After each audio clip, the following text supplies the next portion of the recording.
नमस्कार, आप सभी का बहुत बहुत स्वागत है। दोस्तों, I believe that the greatest gift you can give to your family and world is healthy you. और यही कारण है कि 7 अप्रैल 1948 को वर्ल्ड हेल्थ ऑर्गेनाइजेशन ने वर्ल्ड हेल्थ डे मनाना शुरू करा। इस बार 7 अप्रैल 2023 को 75 साल पूरे हो रहे हैं वर्ल्ड हेल्थ डे मनाते मनाते। तो दोस्तों, 75 सालों से WHO लगातार कोशिश कर रहा है आपको जागरूक करने के लिए, और जो मेन ऑब्जेक्टिव इस WHO का भी है to generate awareness, to talk about health and health related issues. तो सोचिए, इन इतने सालों की जागरूकता के बाद अब तो हमें जागृत हो जाना चाहिए और आगे भी इस जागरूकता को फैलाना चाहिए। दोस्तों, जब भी हेल्थ की बात करते हैं, it is not only absence of disease but it is the harmony of mind, body and soul. इन तीनों का कॉम्बिनेशन हो तब हम हेल्दी कहलाएंगे, पर ये तभी संभव हो पाएगा जब हम नेचर से जुड़े रहें। और आयुर्वेद ये बहुत इसी तरीके की बात करता है, हमारी लाइफ स्टाइल चेंज की बात हमको नेचर के करीब ले जाता है। यही कारण है कि आज यूं ही चलते चलते चैनल में हमने डॉक्टर मेहता, GD मेहता को आमंत्रित किया है। तो आइए पहले उनके बारे में हम बताएं। सबसे पहले उनका वेलकम करते हैं। डॉक्टर साहब, आपका बहुत बहुत स्वागत है। डॉक्टर मेहता का आयुर्वेद के क्षेत्र में 42 साल का तजुर्बा है। 5 साल इन्होंने नेशनल इंटीग्रेटेड मेडिकल एसोसिएशन में काम करा है। 18 साल नवजीवन हेल्थ केयर सिस्टम से जुड़े रहे हैं और 33 बार इन्होंने 33 टाइम्स ब्लड डोनेशन कैंप लगाए हैं। बहुत ही पेशेंट के नज़दीक हैं, बहुत ही अहमियत देते हैं, और इनका इस सिस्टम में पहला प्रोटोकॉल ही शायद होता है कि लाइफ स्टाइल चेंज करवाना। आइए सबसे पहले फिर डॉक्टर मेहता से ही बात करते हैं। डॉक्टर साहब, सबसे पहले मैं आपसे ये पूछना चाहूंगी कि मुझे लगता है कि health is not valued till sickness. जब तक हम बीमार नहीं होते तो हम हेल्थ को अहमियत भी नहीं देते हैं। कितनी सारी बीमारियां हैं जो मुझे लगता है कि वो बीमारी नहीं है बल्कि डिसऑर्डर है। हमारी लाइफ स्टाइल ऐसी होती है कि हम बीमारियों को पैदा कर लेते हैं। इस बारे में आप क्या कहना चाहेंगे? बिल्कुल ठीक कह रहे हैं डॉक्टर श्रुति आप। जैसे आजकल बड़ी कॉमन बीमारियां हैं, हार्ट ट्रबल, डायबिटीज है, हार्ट ट्रबल है, हाइपरटेंशन है। जी हाँ, ठीक है। तो ये डिसऑर्डर से स्टार्ट होते हैं और डिजीज बन के रह जाती है। बिल्कुल ठीक है। रीजन बीइंग भी हम लोग सेडेंटरी लाइफस्टाइल को बढ़ावा देते जा रहे हैं। आजकल जहाँ जाना है, घर से मार्केट तक जाना है तो हम साइकिल नहीं प्रेफर करते, पैदल नहीं जाते, हम कार या स्कूटर या बाइक, जो भी फैसिलिटी हमारे पास अवेलेबल है हम कोशिश करते हैं उसको ही अपनाएं अपने जीवन में। बात है जी। तो वेयर है, जितना हम पैदल चलेंगे उतना अच्छा रहेगा, जितना हम थोड़ी शरीर की एक्सरसाइज करते रहेंगे उतना अच्छा रहेगा। रादर हम किसी बिल्डिंग में जाते हैं, किसी हाउस में जाते हैं, किसी फ्लैट में जाते हैं, कोशिश करो भी अपनी स्टेयर्स ही यूज की जाए, ना कि लिफ्ट। ठीक है। वेयर लिफ्ट आजकल हर जगह अवेलेबल है। ठीक है। तो आपके मुताबिक मैं इसका जो कंक्लूजन निकालूं, इन जो डायबिटीज हो गई, BP हो गया, हार्ट रिलेटेड प्रॉब्लम है, ये सब लाइफ स्टाइल रिलेटेड है। अगर हम अपनी लाइफ को आलसी वाली, मतलब सीडेंट्री, बैठे काम कर रहे हैं, वो ना बना के एक्टिव लाइफ अपना जीना शुरू कर दें तो हम काफी तरीके से इन बीमारियों से छुटकारा पा सकते हैं, या इन होंगी ही नहीं हमें ये बीमारियां। ये तो ठीक है, लाइफ स्टाइल की बात हो गई, पर मुझे लगता है कि कई बार आजकल हमें लगता है हेल्दी होने के लिए हम डाइटिंग की बात करते हैं, हम चीजों को छोड़ देते हैं। पर क्या ऐसा आप इससे सहमत हैं, या आप कहना चाहेंगे कि हमें यही नहीं मालूम है कि सही मात्रा में सही तरीके से भोजन क्या करना है? तो हेल्दी रहने के लिए आप भोजन का क्या इससे ताल्लुक है, इस पे क्या कहेंगे? हाँ, बिल्कुल ठीक कह रहे हैं आप। आजकल जो सेडेंटरी लाइफ के साथ साथ जी आम जनरल जो हमने न्यू जनरेशन है, उनकी एक हैबिट बनती जा रही है। खाना ब्रेकफास्ट सबमिट हो रहा है, ठीक है, होने दो। लंच का टाइम उनका 4 बजे का है तो 4 बजे कर रहे हैं, रात को 12 बजे वो डिनर कर रहे हैं, जो बिल्कुल ही गलत है। तो एटलीस्ट हमें हर 2.5 से 3 घंटे के बाद हमें कुछ इंटेक चाहिए, हमें कुछ खाना ही चाहिए। तो आपका एक जो मशीन है वो चलती रहनी चाहिए, वो रुकनी नहीं चाहिए। हम रात को 10 बजे या 8 बजे हम खाना खाते हैं, सुबह 12 बजे ब्रेकफास्ट करते हैं। जो लोगों को मैंने अक्सर, ये जो आजकल IT सेक्टर वाले बच्चे हैं इनको देखा मैंने। तो मेरा सजेशन ये है न्यू जनरेशन के लिए, सुबह उठ के भाई 6 बजे 7 बजे एटलीस्ट पानी या दूध या नींबू पानी कुछ ना कुछ उनको लेना चाहिए। उसके बाद 2-2.5 घंटे के गैप से ब्रेकफास्ट चाहिए, मिड मील चाहिए, देन मेन उनका आ जाएगा ये डिनर, लंच आ जाएगा, then mid, then evening tea, then dinner, इस तरह से चलना चाहिए। और हर 2.5 से 3 घंटे बाद कुछ इनटेक चाहिए, खाना ही चाहिए हमें। तो आपकी बात से पहला जो पॉइंट सामने आया वो ये है कि हमें समय का ध्यान रखना बहुत जरूरी है, हम कब खाना खा रहे हैं, ठीक है। हमें ये नहीं कि बहुत बड़े बड़े गैप नहीं होने चाहिए, बहुत जल्दी जल्दी नहीं खाना चाहिए ना, ये बात ध्यान रखनी चाहिए। स्किप मील नहीं करना चाहिए, लोग मील को स्किप कर देते हैं, छोड़ देते हैं, तो जो दूसरा मील लेते हैं वो बहुत ही हॉक करते हैं, ज्यादा खा लेते हैं। ये तो रही समय की बात। आप मात्रा के बारे में भी कुछ कहना चाहेंगे? भोजन कितनी मात्रा में लेना चाहिए? जी, खाना कभी भी जब आप खाना खा के उठो तो आपका पेट भरा हुआ नहीं होना चाहिए, और जब आप पेट भरने से पहले आपने खाने को छोड़ना है जी। इन अदर वर्ड्स, यदि आपके स्टमक की कैपेसिटी 1 लीटर है तो 500-600 ml से ज्यादा आपने उसमें नहीं डालना जी। भाई आधा जो स्टमक है वो खाली ही रहना चाहिए, तो आपकी डाइजेशन नॉर्मल रहेगी। डॉक्टर साहब ये पता कैसे हमें चलेगा? हमारा तो आदत पड़ जाती है, जब तक हमें पेट भरता ही नहीं है, जब तक हम पूरा फुल नहीं हो जाते हैं, तो ये कैसे पता चलेगा कि हमारा पेट इतना बड़ा है और हमें थोड़ा मात्रा खाना चाहिए? इसको आप कैसे सजेस्ट करेंगे? उसका तो बेस्ट वे है, जब आप खा रहे हो पेट भरने तक मत खाओ। सपोज आप 2 पराठे खाते हो सुबह, तो आपको एक रूटीन बना हुआ, आपने 2 पराठे ही खाने हैं, तो मैं ये कहता हूँ आधा पराठा, 1 पराठा, सवा पराठा खा के अपना मन, अपना शरीर, अपना बिल्कुल भरना नहीं है आपने। जी जी, आपकी इस बात को ध्यान रखना पड़ेगा कि उसको पहले खाने को पेट भरने से पहले छोड़ दो जी, ठीक है। तो उसका सिस्टम ये बना रहेगा, तो आपकी डाइजेशन प्रॉपर होगी। नंबर 2, च्यू प्रॉपर करो, च्यू। और ये हम बिल्कुल भी नहीं करते। जब बचपन में बच्चों को हम सिखाते थे ना, आप देखिए कितनी कविताएं छोटी छोटी बनी थी किताबों में कि 32 बार च्यू करो खाने को, ये सब ना। और ये बच्चों को तो सिखाते थे, और जो सिखाने वाले हम लोग हैं, हम खुद ही नहीं वो काम करते हैं। और उसका कारण भी मुझे लगता है कि एक तो इसको भूल गए, इन बातों को पता ही नहीं चला क्यों च्यू करना चाहिए। और दूसरी बात मुझे लगता है ऑलवेज इन हरी, हम हमेशा भागते ही रहते हैं। बहुत से लोग तो हैं गाड़ी में पीछे बैठ के खाते हैं, चलते फिरते दौड़ते हुए खाते हैं। That is also not good for health ना जी। तो हमें, और वो जब वो खाते हैं तो अंडर स्ट्रेस खा रहे होते हैं, सामने गाड़ी चला रहे होते हैं और इधर खा रहे हैं, साथ में लैपटॉप रखा है, उधर मोबाइल रखा हुआ है। ओके, वो भी नहीं ठीक, वो नहीं होना चाहिए, आपकी डाइजेशन प्रॉपर नहीं होगी। बिल्कुल ठीक है, बहुत सही बात बताई है डॉक्टर साहब आपने। समय का तो ध्यान रखना ही है, कब खाना खाना है, उसके साथ साथ किस तरह से खाना है, ये बहुत इंपॉर्टेंट है। और ये तो बिल्कुल सही बात है कि हम खाने को च्यू नहीं करते हैं, उसके जूसेस ही नहीं निकलते हैं, और कुल मिला के फिर डाइजेशन में प्रॉब्लम होती है और तमाम सारी बीमारियों को हम पैदा करते हैं। तो ये भी हम थोड़ा सा चेंज कर ले तो हम बहुत सारी तब्दीली ला सकते हैं, बहुत ज्यादा तब्दीली ला सकते हैं। जी जी जी। तो डॉक्टर साहब ये भी कहा गया है कि drinking water, as we feel drinking water is like taking shower inside. जैसे हम ऊपर से नहाते हैं तो जो पानी पीते हैं वो हम इनर शावर लेते हैं। तो क्या पानी पीने का भी कोई हेल्थ से कनेक्शन है? कि कुछ कोई डायरेक्ट कनेक्शन है? ऑफ कोर्स जी। पानी जब भी आपने पीना एट वंस कट करके उसको फिनिश मत करो। अच्छा जी, ठीक है। रखो सिप बाय सिप, 1-2 सिप ले लिए, रख दिया, धीरे धीरे पियो जी।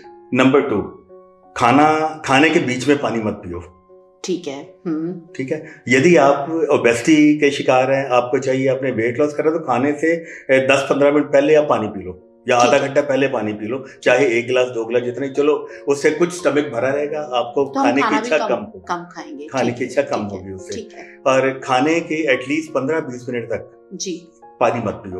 ओके, 15-20 मिनट के बाद हम पानी पी सकते हैं, ठीक है। और एक ये बात और कहा जाता है कि खड़े होके पानी नहीं पीना चाहिए, ये भी कुछ है ऐसी बात? इसका कोई खड़े होके पानी मत पियो, क्योंकि डायरेक्ट जो आपके स्टमक में धीरे धीरे करके जाना एट वंस जाएगा वो। ओके, तो वो हेल्थ के लिए तो बिल्कुल भी अच्छा नहीं है, बिल्कुल नहीं रहेगा। तो देखिए दोस्तों, ये पानी पीना कितनी हमें छोटी सी बात लगती है, पर इसमें भी हम कितनी गड़बड़ियां कर देते हैं। हम पानी को ठीक से नहीं पीते हैं, सही समय में नहीं पीते हैं, खाने के बीच में पी लेते हैं, बाद में ढेर सारा पी लेते हैं। ये बहुत सारी चीज़ों में अगर हम थोड़ा सा कॉन्शियस एफर्ट्स करके सुधार ला लें तो बहुत ज़्यादा हमारी हेल्थ जो है वो बेहतर हो सकती है। और हम कहते हैं prevention is better than cure. क्यों हम जाएं उन दवाइयों की ओर अगर हम थोड़ा सा अपने ऊपर ध्यान दे दें। इसी सिलसिले में आगे हम एक क्वेश्चन और आपसे डॉक्टर साहब करेंगे कि स्ट्रेस होता है, जो एक तनाव है, ये तो हम सबको पता है कि तनाव भी बहुत बुरी बात है ना, पर उसको मैनेजमेंट नहीं आता, उसको how to handle that stress. और सबसे बड़ी बात है जो ये महसूस करी गई है कि हम ओवरवर्क करते हैं बहुत से लोग, फटीग बहुत उनको हो जाती है, मेंटल फटीग बहुत होती है, स्टिल लगे रहते हैं, काम करते हैं, या फिर ऐसे कारण आजकल हो गए हैं उनको टारगेट्स अचीव करने हैं, कॉर्पोरेट सेक्टर में हैं, या एक नेचर की प्रॉब्लम हो गई है। तो आपको क्या लगता है कि हेल्थ का तनाव से संबंध तो है, ये तो हम लोग को भी पता है, but how to manage that, हम करें क्या? This all depends how you take the things. ठीक है, नेचर है, एक आदमी उसको लाइटली लेता है, दूसरा आदमी उसको बहुत सीरियसली लेता है, और ये नेचर का एक पार्ट बन जाता है। बिल्कुल ठीक, वही स्ट्रेस में आगे कन्वर्ट होता रहता है वो। ठीक है, तो उसकी नेचर से डिजीजेस पैदा होती हैं। ठीक है, जब वो स्ट्रेस लेगा उसका खान पान गलत हो जाएगा, यदि खाना खाएगा प्रॉपर जूसी नहीं बनेंगे, प्रॉपर डाइजेशन नहीं होगी, उसी बंदे को कॉन्स्टिपेशन होगी, उसी को हाइपरटेंशन होगी, और उसी को कार्डियक प्रॉब्लम्स होंगी, एंड सो ऑन। बिल्कुल ठीक है, हाँ। तो स्ट्रेस तो बिल्कुल भी मत लो, और उसके लिए स्ट्रेस रिलीव करने के लिए हर एक का अपना अपना तरीका होता है जी। कोई तो रूहानियत की तरफ जाता है, वो भजन सुन लेता है यदि उसकी एज ऐसी है, उसको अच्छा लगता है। नंबर 2, कुछ लोग अपने जैसे यंग जनरेशन है, वो लाइक माइंडेड फ्रेंड्स में जाके अपना स्ट्रेस रिलीव कर सकते हैं। बिल्कुल ठीक, वहाँ रिलीज हो सकता है स्ट्रेस उनका। तो ठीक है, खुली बातें करो, हंसी मजाक करो, कुछ भी। Very true. दोस्तों बिल्कुल सही बात है कि जो तनाव है, हमें ये तो मालूम है कि तनाव अच्छा नहीं है, पर हम तनाव को कम करने के लिए करते क्या हैं, दिस इज मोर इम्पॉर्टेंट। और जब ये बात ही हो गई है कि 75 साल से WHO हमारे लिए काम कर रहा है, हम अपने लिए कितना काम कर रहे हैं, ये आप जरूर इसके बारे में सोचेंगे। तो तनाव को हम अगर अपने जीवन से निकाल दें, कैसे निकालना है ये आपका सब्जेक्ट है, आप इसका समाधान ढूंढेंगे। बिल्कुल सही बात अभी डॉक्टर मेहता ने बोली, और हमने भी अपने जीवन में महसूस करी होगी कि हम तनाव को छोड़ सकते हैं, कॉन्शियस एफर्ट्स करने की जरूरत है। कई बार होता है कि रूहानियत की ओर बोला है, बिल्कुल सही बात है, मेडिटेशन बहुत अच्छा सोल्यूशन है। शुरू में शायद इसमें भी मन नहीं लगेगा, बट बहुत ज़्यादा रिलीफ देता है। मेडिटेशन कर लें, स्पिरिचुअल हो जाएं, म्यूज़िक अच्छा लगता है, म्यूज़िक से जुड़ जाएं, और दोस्त तो बहुत अच्छा सोल्यूशन है ही, कि दोस्तों के साथ समय, सही दोस्तों के साथ, अपने दोस्तों के साथ जो आपके सही मायने में दोस्त हैं, उनके साथ समय व्यतीत करें। कुछ होल्ड ना करें अपने दिल में, जो है खुल के बात करें, और आपको वो दोस्त जज नहीं करेंगे क्योंकि वो आपके दोस्त हैं। तो इस तरीके से मुझे लगता है तनाव कम होगा तो आपकी जो बीमारियां हैं वो भी कम होंगी।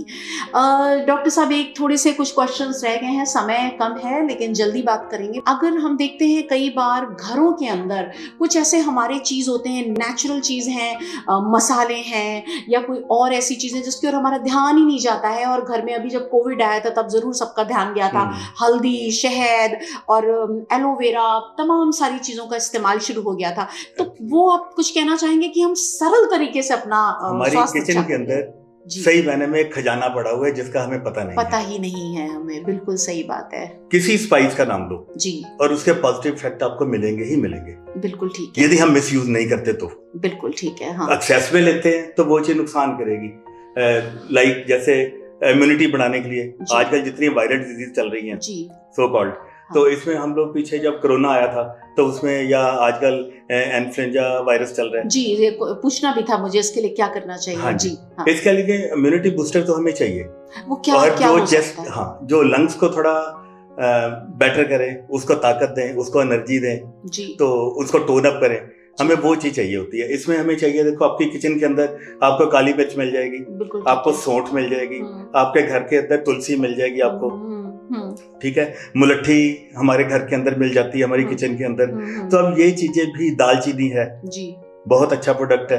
तो ये यदि आप 4-5 पत्ते तुलसी के और 4-5 काली मिर्च, बहुत ज्यादा नहीं लेनी जी, हाँ। क्योंकि काली मिर्च से ज्यादा लेने से कई लोगों को एसिडिटी भी हो जाती है। हाँ, मैं वहीं पहुंच रहा हूँ जी। 4 से 5 काली मिर्च लेनी है जी, और 4-5 तुलसी के पत्ते जी, और जस्ट अ पिंच ऑफ सौंठ, ठीक है, और जिंजर, ठीक है, जो आपके पास अवेलेबल है। फ्रेश लेना है जिंजर ले लो, अदरवाइज सौंठ ले सकते हैं, ठीक है। मुलट्ठी एक पिंच ले लो यदि पाउडर है, अदरवाइज एक छोटा सा इतना सा पीस उसको तोड़ के डाल सकते हो बीच में, ठीक है। तो उसको बॉईल करो, जब 1/2 और 1/3 रह जाए तो उसको छान के हम पी सकते हैं, लाइक ग्रीन टी के तौर पे भी हम ले सकते हैं उसको, जैसे सुबह ग्रीन टी और रेगुलर रोज भी डेली इसको इस्तेमाल कर सकते हैं जी। ठीक है, तो पर मेरा एक सजेशन है जी, ये जो स्पाइसेस है जैसे काली मिर्च है, सौंठ है, यदि हम एक्सेस में लेते हैं ना तो यही हमारे अल्सरेशन भी करती है, यही कोलाइटिस भी करती है जी जी। तो तभी तो ये बहुत ही ऐसी बात है कि इसमें कैसे लें। अगर हम डॉक्टर के पास ना जाएं तो आप वो बातें बताइए, जैसे कि मुझे लगता है कि तुलसी, हल्दी ये तो कोई नुकसान नहीं करेगी ना अगर हम ज्यादा में ले लेंगे।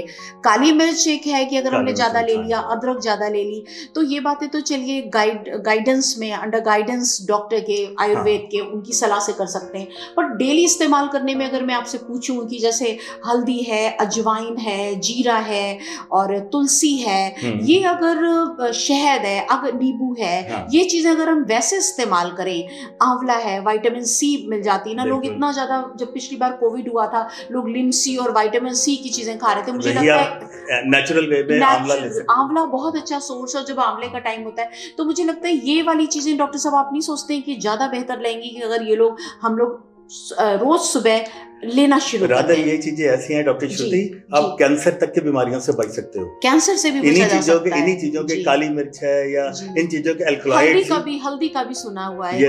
इन्हीं चीजों के जो अल्कलॉइड्स हैं वो कैंसर में यूज होते हैं आगे, जो जिनकी हम सो कॉल्ड कहते हैं, उनकी दवाइयां बन रही हैं या कीमोथेरेपीज हो रही हैं, वो सारी इन्हीं चीजों के अल्कलॉइड्स आगे। जी जी, तो यही सारे जो मार्केट में मिल रहे हैं, बट बेस तो यही है जो हमारे घरों में मौजूद है, हम इस पे कर सकते हैं। तो एसिडिटी के लिए भी कुछ आप कहना चाहेंगे कि कैसे कंट्रोल हो सकता है? एसिडिटी की प्रॉब्लम बहुत ज्यादा है लोगों में जी। एसिडिटी सबसे तो ज्यादा ध्यान देना पड़ेगा अपने खान पान से जी, और लाइफस्टाइल से जी। और खाने का मैं थोड़ी देर पहले आपको बता के हटा था भी, खाने में कभी पेट भर के मत खाओ, स्मॉल क्वांटिटी, और हर एक 2.5-3 घंटे के बाद खाओ। इनटेक आपकी 6-7 टाइम भी आप ले सकते हो जी, ना तो उससे आपको ओबेसिटी होगी और डाइजेशन प्रॉपर होगी, ओवर ईटिंग नहीं होगी, तो आप बचे रहोगे। आप, कई लोग कहते हैं हम सारे दिन में एक बार खाते हैं जी, हम तो कुछ भी नहीं खाते, लेकिन वो एक बार में पेट को यहाँ तक भर लेते हैं, अगेन उसका नुकसान है। उनका पेट कभी भी ठीक नहीं रहता। ये जब से वो इंटरमिटेंट का भी कॉन्सेप्ट आया तो लोगों ने कहा कि एक बार यहाँ तक भर लो, उसके बाद 12 घंटे का लंबे गैप दे दो और करो। मुझे नहीं लगता वो किस तरीके की क्या चीजें हैं, बट ये तो बिल्कुल सही बात है कि हमें समय पे, सही मात्रा में और थोड़ा पेट खाली रखना चाहिए, उससे वैसे भी लाइट फील होता है। पर डॉक्टर साहब, ये वैसे सभी जो लोग मुझे देख या सुन रहे हैं, उन्होंने भी देखा होगा कि हमें भूख लगने वाला कॉन्सेप्ट ही बंद हो गया है। तो हमारी घड़ी से भी चलो लंच टाइम हो गया, ये हो गया, या फिर हम स्किप करने लगे, तो तब्दीली हमने अपनी पूरी दिनचर्या में कर दी बहुत गलत तरीके से। इसमें ये होता है कुदरती तौर पे, जिस समय खाने का टाइम होता है, जो एंजाइम्स है लीवर के अंदर वो पड़ जाते हैं, जो भी आप खाओगे वो डाइजेस्ट होगा। आपका खाने का टाइम, ब्रेकफास्ट का टाइम 8 से 9 का है मान लो, यदि आप 12 बजे ब्रेकफास्ट करोगे वो डाइजेस्ट नहीं होगा, पर यदि 8 से 9 के बीच में आप ब्रेकफास्ट कर रहे हो वो डाइजेस्ट होगा जी, बिल्कुल ठीक, प्रॉपर जूसेस बनेंगे उसके। देन जो लंच का टाइम है अकॉर्डिंगली 1 से 2-2:30 बजे के बीच में है, उस समय पूरे जूसेस जो है वो बने हुए होते हैं और सारा जो लंच आप करेंगे वो डाइजेस्ट होगा। वही आप 5 बजे करेंगे तो नहीं होगा, वही एसिडिटी, इंडाइजेशन और इससे हटके वही cancer, degenerative changes in tissues, तो वो आगे आगे बढ़ता जाएगा और कई तरह की बीमारियां पैदा होती हैं उनसे। ठीक है, चलिए डॉक्टर साहब, आपने इतने कम समय में इतनी सारी बातचीत सभी को बताई, आपका बहुत बहुत शुक्रिया। मैं एक छोटी बात और करना चाहता था। रेस्ट का इससे बहुत बड़ा रोल है जी। आपको ठीक रखने के लिए, हेल्दी रखने के लिए आराम बहुत जरूरी है। आराम होना, हाँ, मेरे को याद है मैं किसी जर्नल में आज से कोई 10-12 साल पहले पढ़ रहा था जी, जो आज शेयर करने को बाई चांस मेरा मन कर आया जी। तो उसमें ये था, काफी कंट्रीज के अंदर देखा कि उस समय हार्ट अटैक रेट ना काफी बढ़ने शुरू हुए थे जी। तो उन्होंने देखा हार्ट अटैक क्यों हो रहे हैं जी। इंडिया में बहुत ज्यादा है, यूएस में बहुत ज्यादा है, और कई कंट्रीज है उसमें बहुत कम है। What's the reason? तो सर्वे हुआ तो Spain was the country at that time, उसमें देखा उन्होंने हार्ट अटैक रेट तो 1-2% था। अच्छा, कुछ भी नहीं था। तो बल्कि देखा तो उन्होंने ज्यादा जीवन शैली उनकी देखी, सब कुछ देखा भी ऐसा क्या कारण है, इनके खान पान में कौन सी ऐसी चीज है जो ये आज तक बिल्कुल हेल्दी है। तो उन्होंने देखा वहाँ पे कोई भी बिल्डिंग पास नहीं होती थी जहाँ पे उनको रेस्ट करने की जगह एम्प्लॉइज को ना मिले। ओह वेरी नाइस, तो बहुत अच्छी बात है। हाँ, वहाँ पे एक रूम अलग होता था, यदि चाहे 20 एम्प्लॉइज हैं, एक room retiring room sort of बना होता था। तो लंच के बाद हर एक एम्प्लॉय को आधे घंटे का, पौने घंटे का, जो भी उसका ऑफिस का टाइम होगा, उन्हें रिलैक्स करने की लॉन्ग चेयर, अपना चाहे टाई लूज करी, लेसिस उतारे, खोले और अपना आराम से आधा घंटा लेट गए। ठीक है, तो जिसको कई बार पावर नैप भी लोग बोलते हैं कि 20 मिनट्स में भी आप एकदम रिजुविनेट हो जाते हैं, हाँ, फ्रेश हो जाते हैं। उसके साथ आप माइंड से एक्टिव होते हैं, बॉडी से एक्टिव होते हैं, तो वो चीजें बहुत मैटर करती हैं। बहुत अच्छी बात बताई। वैसे तो पहले मैं आपका टोटली शुक्रिया करूंगी सभी की ओर से कि इतने कम समय में आपने इतनी सारी जानकारी दी है कि हम अपने थोड़ी थोड़ी अपने जीवन में तब्दीली करके और कॉन्शियस एफर्ट्स करके हम बहुत अच्छा बदलाव ला सकते हैं और स्वस्थ रह सकते हैं। दोस्तों, मैं आपको ये बताना चाहूंगी कि देखिए, इतनी देर में जो बहुत ही इंपॉर्टेंट बात सामने निकल के आई, आपको बहुत सारी बातें पता थी, पर अगर हम क्विकली इसको बोलें तो ये है कि हमें पता होना चाहिए कि खाना कितना खाना है, कैसे खाना है, कब खाना है। दूसरा, हमें ये पता है कि हमारे घर के अंदर ही हर बीमारी का इलाज है। तीसरा, हमें सीडेंट्री और आलसी वाला जीवन नहीं बिताना है, बल्कि एक्टिव लाइफ लीड करनी है। और इसके साथ साथ जो सबसे इंपॉर्टेंट बात है जो अभी आई है सामने निकल के, वो ये है कि रेस्ट भी बहुत जरूरी है। ज्यादातर हम इसमें वी बोस्ट इन टेलिंग कि हम तो रेस्ट ही नहीं करते, हम सारे टाइम काम ही करते रहते हैं, but this is not good for your health. हमें रेस्ट भी जरूरी है। इसीलिए पावर नैप का कॉन्सेप्ट था कि इतनी ज्यादा वर्क करने के बाद आजकल ऑफिसेज में एवरीवेयर बहुत काम है, काम कर रहे हैं, माइंड अप्लाई करते हैं, इतना माइंड का ओवर यूज करते हैं और मेंटल फटीग होती है। It is much more than your physical fatigue. तो हमें थोड़ी देर का रेस्ट भी एक अपने जीवन की, अपनी दिनचर्या में डाल देना चाहिए और कॉन्शियस एफर्ट्स करने चाहिए। इसके साथ ही लास्ट में जरूर कहूंगी, पेशेंस बहुत जरूरी है जीवन में, और मेडिटेशन। हम पेशेंस लूज कर गए हैं, always in Hari, hustle bustle life में भागते जा रहे हैं, जल्दी खाना खाते हैं, ठीक स्किप कर देते हैं, बात जल्दी जल्दी करते हैं, काम जल्दी करते हैं, और इन सब से कुल मिला के तनाव का माहौल पैदा हो जाता है। तो आप काफी समझदार हैं, अपने ऊपर आप जरूर ध्यान देंगे। दोस्तों, health doesn't come from meditation, but it comes from peace of mind, peace of heart, peace of soul, and it also comes from laughter and love। फिर मिलेंगे आपसे बहुत जल्दी किसी और विषय पर, यूं ही चलते चलते। दोस्तों, अगर आपको ये वीडियो अच्छा लगा है तो इसको लाइक जरूर करिए, इसको चैनल को सब्सक्राइब कर लीजिए और कमेंट बॉक्स में अपने कमेंट लिखना मत भूलिएगा। Thank you.